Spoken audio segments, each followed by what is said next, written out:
Okay, hi guys, and welcome to my channel. In the last episode, I showed you guys how to actually color grade and make a LUT for the Mavic Air 2 footage shot in Cine Light D. So this time, I'm going to be showing you guys how to color grade and make the LUT for the Mavic 2 Pro shot in D-Log, right? So since I don't have a Mavic 2 Pro, this footage was provided to me by my friend Mr. Wong. Mr. Wong, thank you so much for providing this footage, and here we go. Just import it. Frame rate is different, so I'll change it. And okay, so you guys can see that it's shot in H.265. It's 10-bit.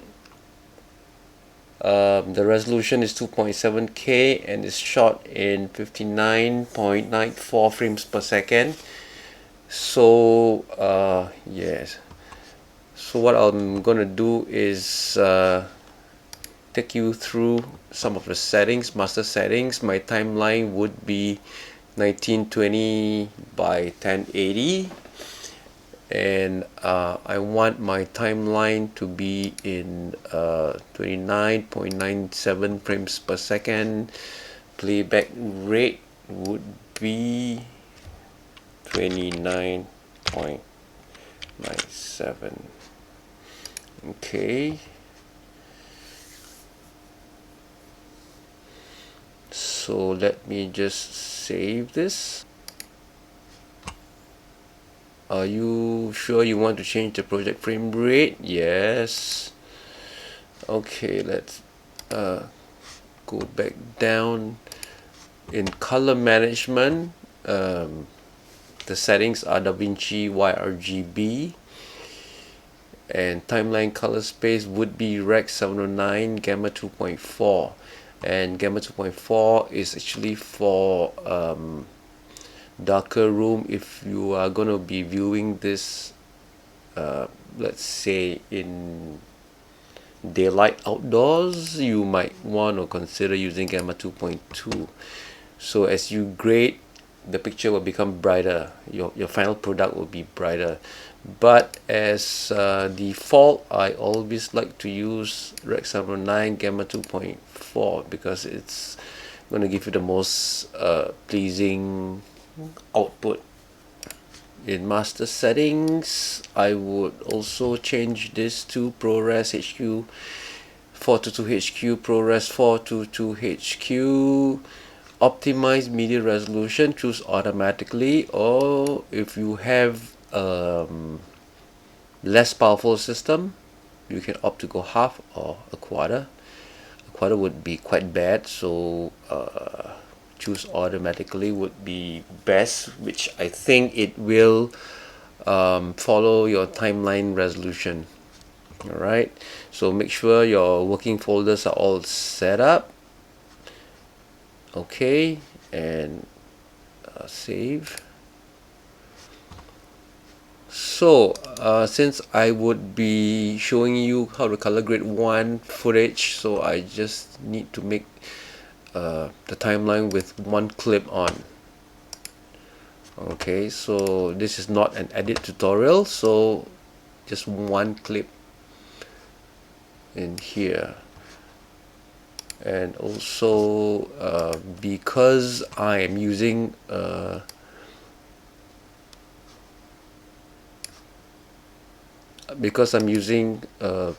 Dream Color as a calibrated monitor, so I would want to actually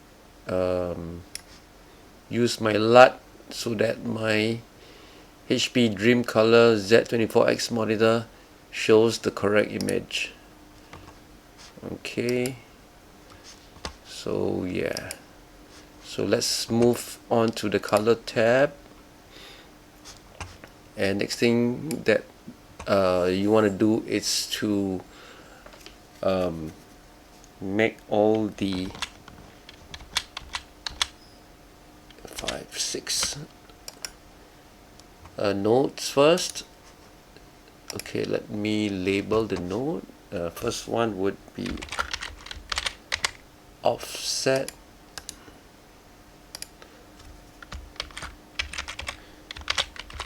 exposure, and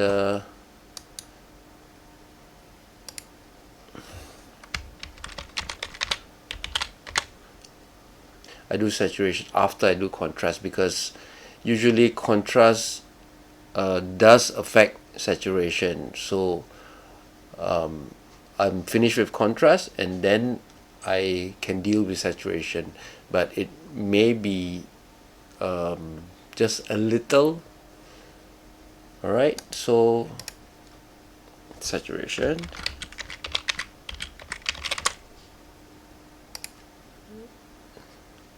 So after I put all the saturation in and the colors are all nice, I would like to do the white balance. Also, some people like to do the white balance right before, but I like to do the white balance after I add the saturation, because everything has color already and it's easy for me to see which are the colors that are supposed to be white but it's actually not white. Okay, so if you're in the D-log footage, everything is too pale for you to actually do a proper white balance. Okay, so the last node would be styling. Alright, so okay, so offset is the first step, which actually you can skip it and just do everything that in exposure, but since I'm going to be making a LUT, I'm going to adjust the offset. Okay, so before I actually start doing, you can see that when I scrub, it's quite jumpy. The footage is quite jumpy because it's H265 and I'm actually on a 8-core i7.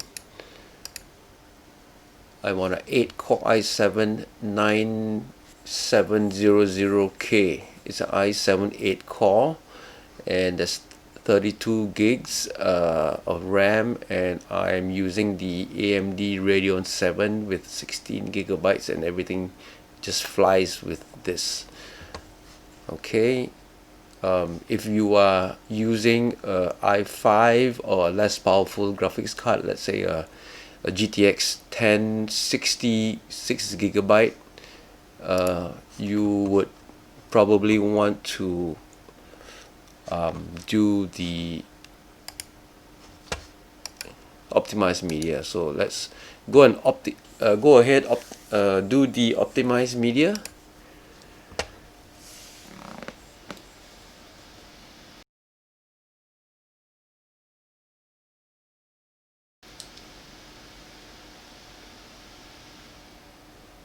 Okay, and we are done. So back to the color page. Okay, so now we can see it's very smooth.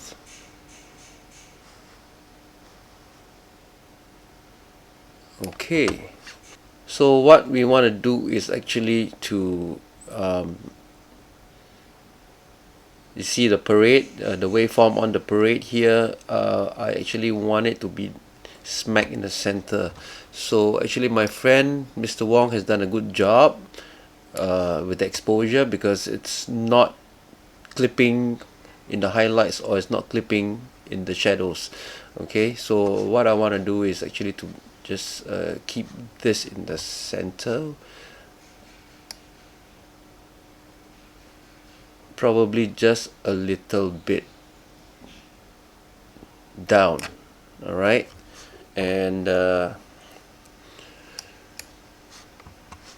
next would be exposure. So under primaries wheels, I would be increasing the gain. I'll go ahead increase the gain all the way until it just almost touches the top. Alright, you can actually use waveform as well. Okay, waveform, it actually combines the three into one. So but I would rather use parade so you can actually see the amount of blue, red and green, but this actually does the same thing. So bring it down until it almost touches the base here. Okay, but do not go over 0 because that will crush the blacks and remove any information that you might have over in the shadows. Alright, so you can see that we have quite a lot of contrast already. It's okay, we have quite good contrast already.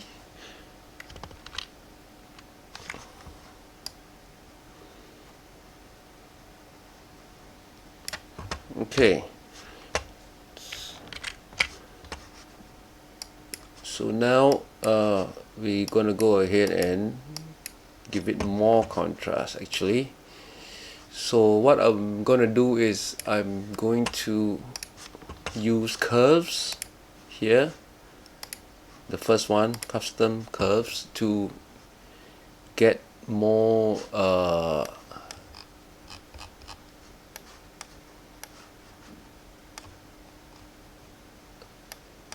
contrast in the clouds. So okay, so just make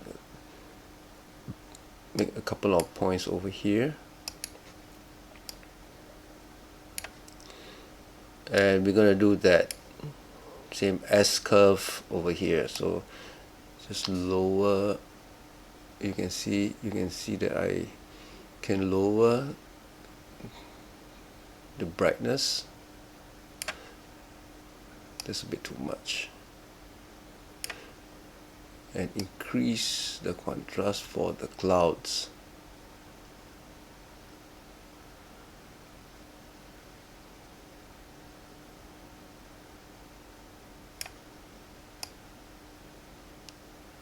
You can actually move this horizontally to actually get the best contrast, but it might affect the buildings a little, so I find this to be the best compromise between clouds and buildings. See how now how the clouds are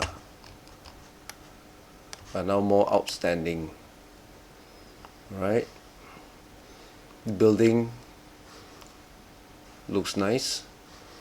Okay, so this is contrast, and I'm going to add a contrast from here.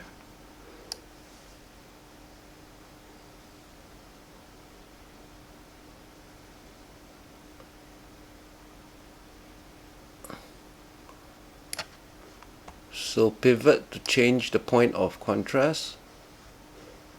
So I want my contrast to be like the middle, not the sky.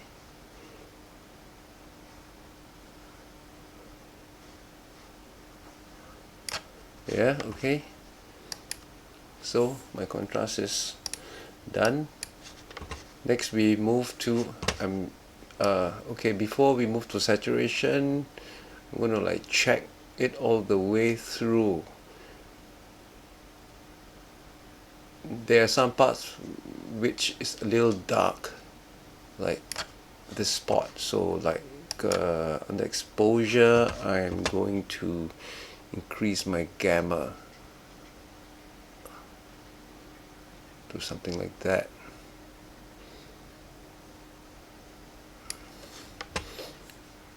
Right, so with my gamma increased,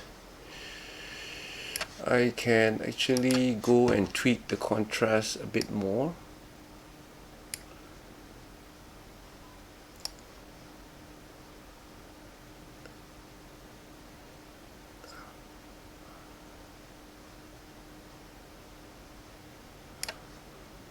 maybe just a little less.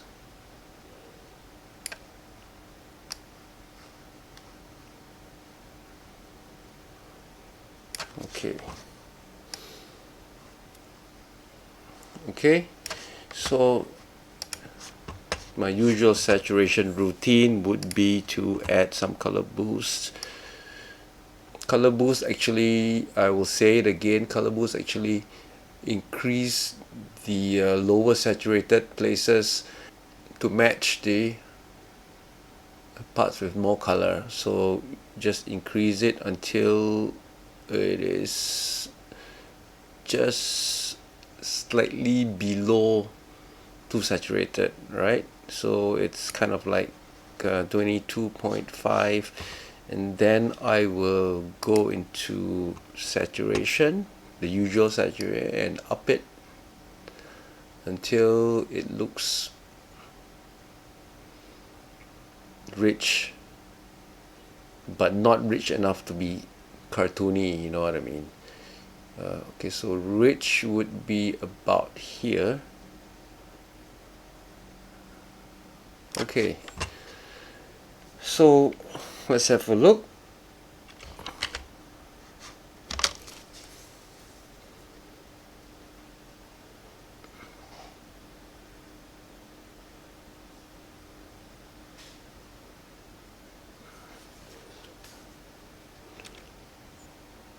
Okay, it says the video is going to play back at a non-native frame rate, so let me just go back to my master settings and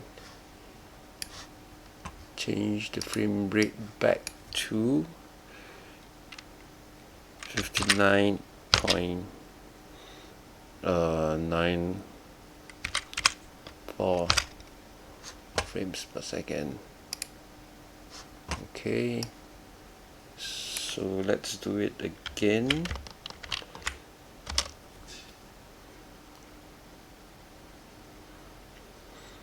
Yeah, it's very smooth now.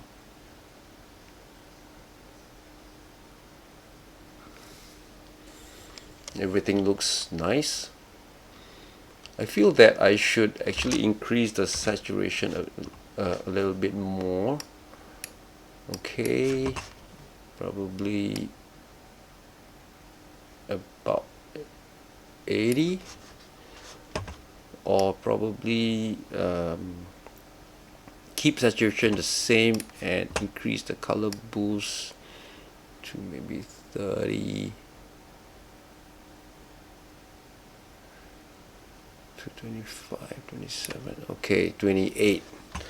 So that's looking pretty good now.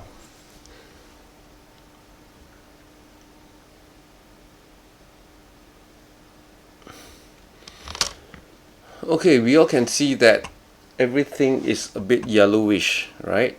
I mean, if you have a calibrated monitor, you can see that it's yellowish. So I would like to do a white balance right now. So we do white balance. Let me find a suitable area to do white balance.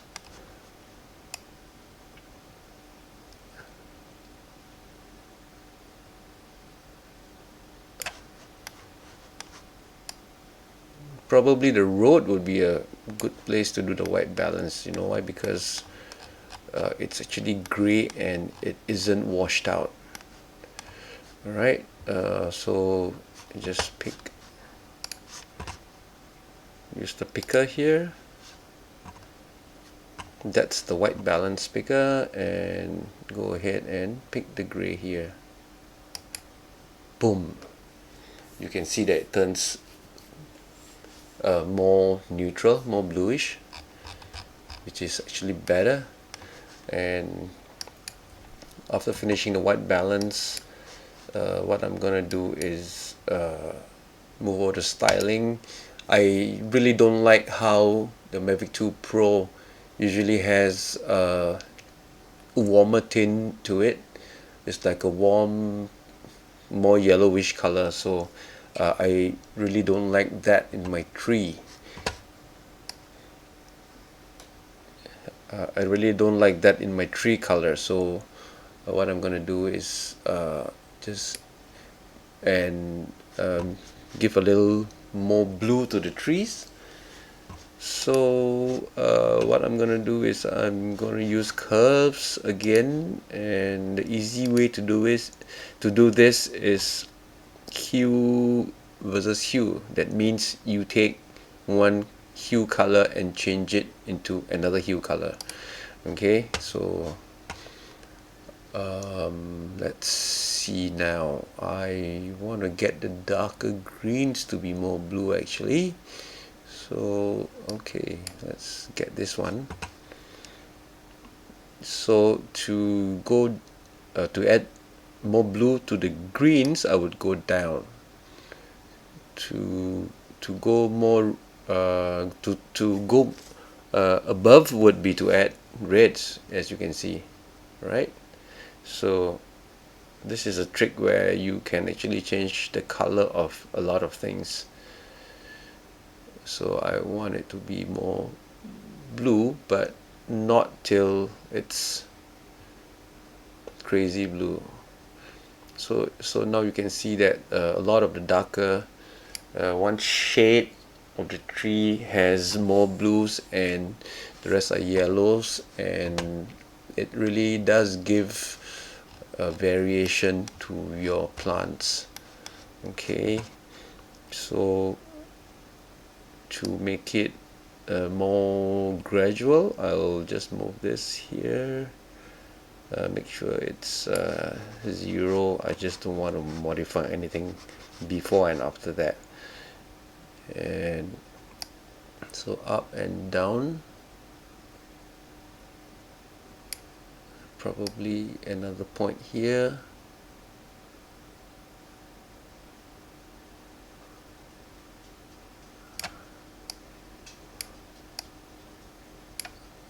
Let's stretch this out a bit more.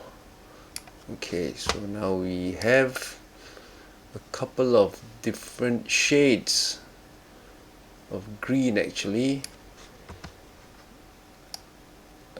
No, I don't want to modify the yellows too much actually. I just want some of the trees to retain more yellow, so I'll cut the yellow off about here.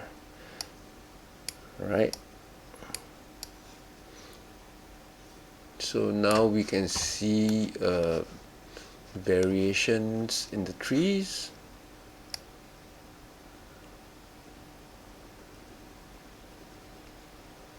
Okay, beautiful.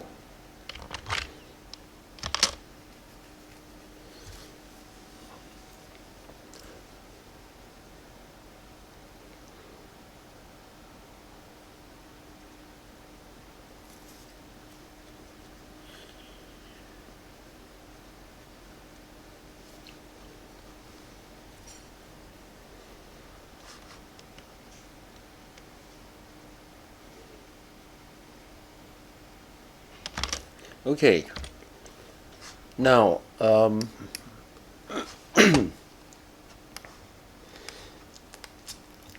so I want to actually make the sky a little bit more bluish. What I can do is just use the same technique, but this time I'm going to use the hue versus saturation. So this means that you take a hue and you modify the saturation of that color, that hue. Okay, so just pick the hue which would be the one, probably this color, which is here, and I'm going to push it up. You can see, which makes the sky more blue. Okay, but this actually does affect your buildings which are blue here. So let's see how it affects that. I turn it off and turn it on. okay, but it's pretty nice. I don't mind the building being a little bit more blue. So, and this would be sky. And I would want to do an overall saturation. Okay, and let me just go back to saturation and kind of like push it up.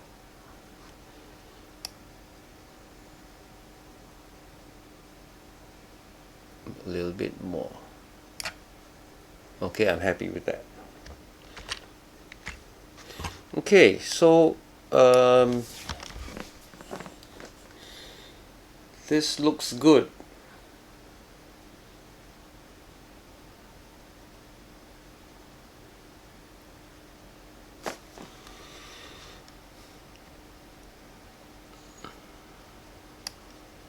So I'm happy with that.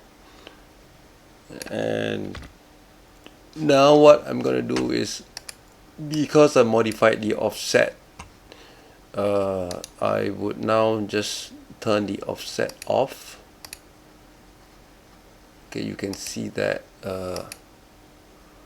it actually became brighter,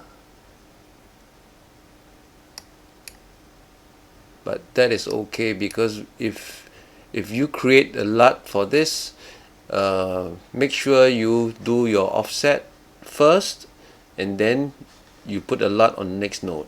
Okay, just do like what I did, move the waveform right to the middle, and then you apply the LUT on the next node. Okay, so I disabled that. Okay, let me just label this as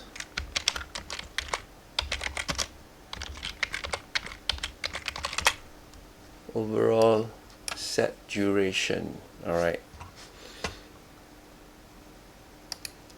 and save your project. So I have not saved the project, so I'll call it the log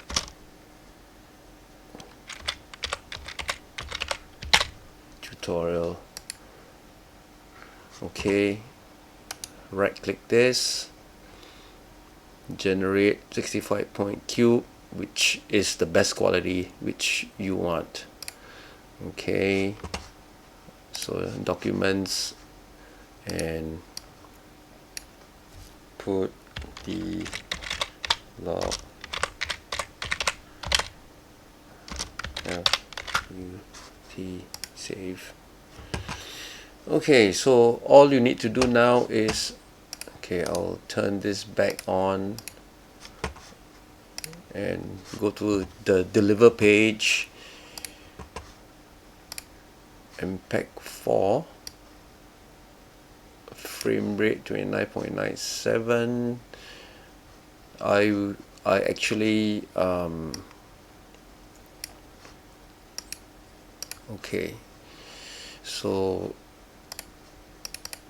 the settings would be, I like to do full HD at 12,000, which is pretty good for social media, Facebook and Instagram and WhatsApp, and keeping the file still small but high quality. Okay, so I don't have any audio on it, so let's turn this off. I just want to save it on my desktop and grade it. The log tutorial MPEG-4 and save. Okay, so I don't want the whole thing. I only want maybe from here.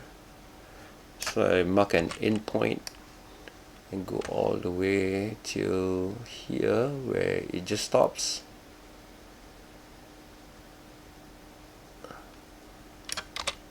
the out point. Okay, add to render queue, select, start render. Okay, I hope you guys enjoyed this session, and remember to click on like, and if you want to see more of these tutorials, you can click on subscribe as well, because the next session I will be showing you how to do this same color grade, kind of similar color grade in Adobe Premiere Pro. We may not be getting as good a result as this, but I'll just touch on how to quickly color grade the DJI footage with D-Log color in Adobe Premiere Pro. Okay, bye and take care.